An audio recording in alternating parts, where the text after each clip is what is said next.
My dear student, I am going to teach you work and energy, most important chapter. सबसे पहले हम ये जानना चाहेंगे कि what is the means of work. Work किसे कहते हैं? What is the means of work? Work का मतलब होता है कि work is done when a force produces motion. Work is done when a force produces motion. यानी कि वर्क का मतलब हुआ कि व्हेन फोर्स प्रोड्यूसेस मोशन. अब यहाँ क्या है? यहाँ एक बॉडी है, इस पे हमने फोर्स अप्लाई किया, दिस इज कॉल्ड फोर्स. और इसमें क्या हुआ कि v इक्वल टू 0, मतलब there are not any motion, कोई मोशन नहीं हुआ. इसका मतलब हुआ कि हमने जो फोर्स अप्लाई किया उसकी वजह से मोशन नहीं हुआ. इसका अर्थ ये हुआ कि हम फोर्स अप्लाई ही नहीं किए, यानी वर्क हुआ नहीं. क्योंकि जब हम किसी भी बॉडी पे फोर्स लगाते हैं तो displacement should be take place in the direction of force. When we apply any force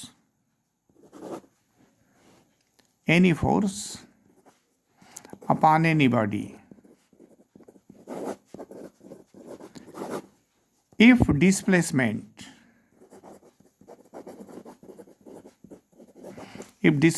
takes place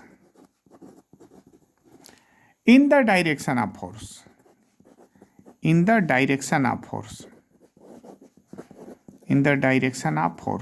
तो हम क्या कहेंगे कि वर्क इज डन. इसका मतलब हुआ कि वर्क इज डन. तो यहाँ दो बातें हमारे सामने हैं कि work is done when a force produces motion. Work उसको कहते हैं कि जब कोई फोर्स मोशन प्रोड्यूस करता है. पहली बात हो गई, जब कोई फोर्स मोशन प्रोड्यूस करता है. अगर मोशन प्रोड्यूस नहीं हुआ, इसका मतलब कि v इक्वल टू 0. इसका मतलब कि हमने फोर्स लगाया ही नहीं, यानी वर्क हुआ ही नहीं. दूसरी बात क्या हुआ कि जब हम किसी बॉडी पे फोर्स अप्लाई करते हैं तो जो डिस्प्लेसमेंट है that should be in the direction of force, मतलब दिस इज डिस्प्लेसमेंट. ठीक है ना? तो displacement should B produce in direction of force. तो हम कहते हैं कि वर्क हुआ. ठीक. तो W मतलब होता है कि this is the product of F and D. W equal to F into D. ठीक है ना? बहुत इंपॉर्टेंट चीज है कि W equal to F into D. Force और डिस्प्लेसमेंट के मल्टीप्लीकेशन को हम क्या कहते हैं? वर्क कहते हैं. ठीक है ना?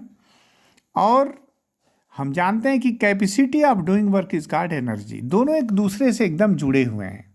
कोई तुमसे पूछे कि क्या दोनों सेम है, तो कहीं ना कहीं दोनों सेम है, और दोनों का जो SI यूनिट होता है वो भी जूल ही होता है. तो capacity of doing work is called energy. और वर्क क्या है कि when force produces motion that is called work.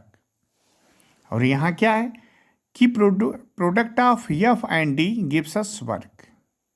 और दूसरी बात कि when we applied force on any body if the displacement takes place in the direction of force then it is called work. ठीक है ना? तो ये बहुत ही सिंपल चीजें हैं.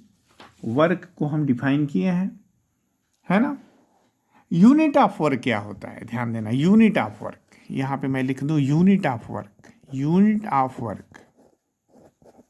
तो यूनिट ऑफ वर्क क्या है? ठीक है ना? Unit of work is newton metre.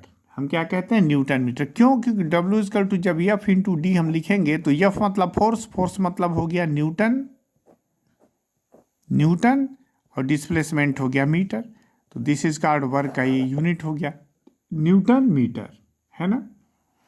और इसी को, है ना, हम कहते हैं जूल. न्यूटन मीटर तो सिंबल हो गया. तो यानी 1 joule is equal to 1 newton metre.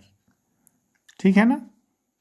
Joule जो है साइंटिस्ट का नाम है ना, जिसको हम सिंबलाइज करते हैं J से. बेसिकली न्यूटन मीटर होता है. और जब हम इसको CGS में पढ़ेंगे तो क्या हो जाएगा?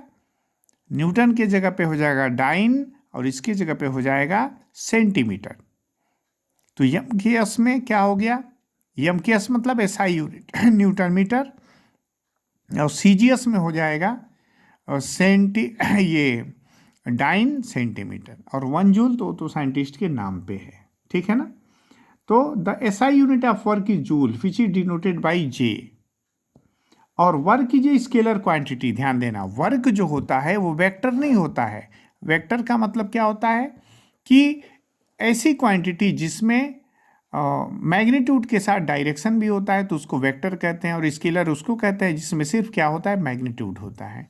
तो वर्क क्या है, दिस इज स्केलर क्वांटिटी, है ना, स्केलर होता है, यानी इसमें सिर्फ मैग्नीट्यूड होता है, इसके पास किसी भी तरह का डायरेक्शन नहीं होता है। ये हमारा हो गया वर्क। Thank you.